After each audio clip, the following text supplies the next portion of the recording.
গত টার্মে আমি ইলেকশন করেছিলাম, 2 ভোট পেয়েছিলাম। এটা আপনারা সবাই জানেন কেন পেয়েছিলাম এবং কী জন্য পেয়েছিলাম সবই জানেন। বাট আমি মনে করি এখন এনভায়রনমেন্ট অনেক ভালো আছে। আশা করি আমি প্রত্যেকটা ভোটারের কাছে যাওয়ার চেষ্টা করছি এখনও, যেন প্রত্যেকটা মানুষের কাছে যাওয়া, ভোট চাওয়া, বিকজ অ্যাট দ্য এন্ড তাদের দোয়া এবং তাদের যে কী ধরনের প্রবলেম সেগুলো জানাটা খুবই ইম্পর্টেন্ট। আর আমি আসলে ডিপার্টমেন্ট বলে না, আমি মনে করি পুরো টিম যারা হয়তো আসবেন, এটা একটা টিম গেমের মতো। কোন জায়গায় কাকে ব্যবহার করলে ভালো হবে, সবাই মিলে একত্র হয়ে কাজ করতে হবে। যে শুধুমাত্র যে বোর্ডের ডিরেক্টরে শুধু কাজ করবে তা না, বোর্ডের অনেক স্টেক হোল্ডার থাকেন যারা সবাই মিলে সমন্বয়ে সুন্দর পরিকল্পনা করলে আমার কাছে মনে হয় ক্রিকেটে অনেক দূর আগাতে পারে।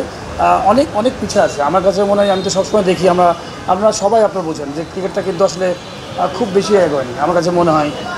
আপনি যদি দেখেন যে আমাদের যারা যারা প্লেয়ার ছিল, সিনিয়র প্লেয়ার অনেকেই হয়তো অনেকে মাঠে নাই, খেলছে না, কিন্তু তার পরবর্তী যে আরও বেটার প্লেয়ার আসবে সেইগুলো আসে নাই। মাঠের কথা যদি বলেন, মাঠের ডেভেলপমেন্ট, মাঠের সংখ্যা আরও কমে গেছে। তো প্রত্যেকটা সেক্টরে আমার মনে হয় যে অনেক কিছু কমে গেছে। গোটা বাংলাদেশে 64টা জেলায় দেখবেন বেশিরভাগ জায়গায় খেলা হয় না, লিগ হয় না। এটা আসলে খুবই দুঃখজনক যে এতগুলো খেলোয়াড়, এত যুব সমাজ আপনি পুরো বঞ্চিত হচ্ছে। 10 বছর, 12 বছর, 15 বছর ধরে লিগ হয় না। তো আমি মনে করি যে সুন্দর কাজ করার জায়গা আছে, অনেক ভালো ভালো মানুষ দেশে আছে। সবাইকে সমন্বয়ে আমার মনে হয় যে একটা ভালো পরিকল্পনা করতে হবে। জি, এখন যে কোনো ব্র্যান্ডের পুরাতন এসি বদলে নতুন ওয়ালটন এসিতে উপভোগ করুন 25% ছাড়। কাজ করেন ছোট পরিসরে মাঠ তৈরি থেকে শুরু করার কিছু একটা জিনিস ছিল 12-13 বছর আগে যদি আমরা পেছনে ফিরে যাই, একটা ব্যাপার ছিল যে সংগঠনকে সঙ্গে ক্রিকেটারদের একটা অলিখিত লড়াই ছিল। আপনি জানেন যে সংগঠনরা চাচ্ছিলেন যে ক্রিকেট প্রশাসনের জন্য সাবেক ক্রিকেটাররা আসতে না পারে। পরে পরিস্থিতি বদলেছে, আজকে এক যুগের মতো হয়ে গেছে।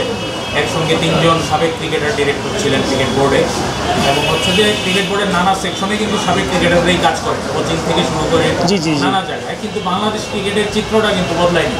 মানে এখনও আমাদের কিন্তু ক্রিকেটটা ওই লেভেলে এখনও যায়নি। ক্রিকেটাররা প্রশাসনে থাকার পরেও এবং বিভিন্ন সেকশনে থাকার পরেও এই ব্যর্থতার কারণটা কি মনে হয়, আর সাকসেসফুল হওয়ার জন্য কী করতে হবে? আমার মনে হয় দেখেন, আসলে পিছন দিকে আমি খুব বেশি পজিটিভ টাইপের একটা মানুষ।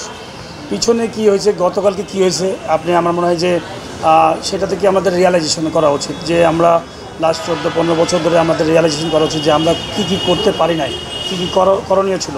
হ্যাঁ, হয়তো অনেক খেলোয়াড় ছিলেন, আপনি যেটা বলছেন সাবেক খেলোয়াড় ছিলেন, ভালো ভালো অর্গানাইজার ছিলেন, বাট আমার কাছে মনে হয় ভালো পরিকল্পনা ছিল না। সবচেয়ে বড় ব্যাপারটা ছিল যে ভালো পরিকল্পনা ছিল না, ভালো ইমপ্লিমেন্ট করার মানুষ ছিল না, যে কোথায় কোথায় আমাদের ইমপ্লিমেন্ট করতে হবে, যে ভবিষ্যৎ ক্রিকেটকে কোথায় নিতে চাই, বাংলাদেশ ক্রিকেটকে কোথায় নিয়ে যেতে চাই, সেই পরিকল্পনা ছিল না। হয়তো আমরা খেলাধুলার জন্য ন্যাশনাল টিমের ফ্যাসিলিটিসগুলো ডেভেলপ করেছি, ন্যাশনাল টিমের বিভিন্ন কোচ নিয়ে আসছি, বিভিন্নভাবে করেছি, কিন্তু রুট লেভেল থেকে যে বিভিন্ন জায়গা থেকে প্রসেসিং যেভাবে আজকে প্ল্যান করলে আপনি মাঠ ডেভেলপ করা, প্রত্যেকটা জায়গায় লিগ চালনা করা, প্রচুর পরিমাণ কোচ, যেই পরিমাণ বাংলাদেশে 2000 সাল বা 97 সালে পরে আগে যে পরিমাণ খেলা ছিল তার 100 গুণ খেলোয়াড় বেড়ে গেছে। প্রত্যেকটা জেলা উপজেলায় বন্ধু খেলা চলে গেছে। আপনি ওই পরিমাণ মাঠ নাই, ওই পরিমাণ কোচ নাই, তো আপনি ভালো শিক্ষকও কিন্তু খুব ইম্পর্টেন্ট। প্রত্যেকটা জায়গায় আমার কাছে মনে হয় অনেক জায়গা ডেভেলপ করা আছে, এটা সমন্বয় করতে হবে। এটা এমন না যে আপনি একাই করে ফেলতে পারবেন। আমি মনে করি বোর্ডে যারাই আসবেন না কেন, আমার কাছে আমি অনুরোধ করবো যে সবাই মিলে সুন্দরভাবে বাংলাদেশকে নিয়ে চিন্তা করতে হবে যে বাংলাদেশ আমরা ভালো ক্রিকেট ব্র্যান্ড বানাতে চাই, বিকজ এখানে আমাদের মানুষের ইমোশন জড়িয়ে আছে প্রচুর, এবং খেলোয়াড়দের যুব সমাজ যারা স্বপ্ন দেখে। আপনি যদি দেখেন যে আজকে বাংলাদেশ হেরে গেছে, সবার মন খারাপ, কিন্তু যেভাবে হারছে তাদের মন খারাপ। তো আমার কাছে মনে হয় যে আমরা এরকম কেন হারবো, আরও ভালো ক্রিকেট খেলতে পারতাম। তো সেই সব জিনিসগুলো আমার কাছে মনে হয় যে পরিকল্পনা করলে, লং টার্ম প্ল্যান করলে একটু আমাদের পরিকল্পনা হওয়া উচিত যে নেক্সট 5 বছর আমরা কী করব। আমার কাছে মনে হয় নেক্সট 10 বছরে কোথাও পৌঁছাতে চাই।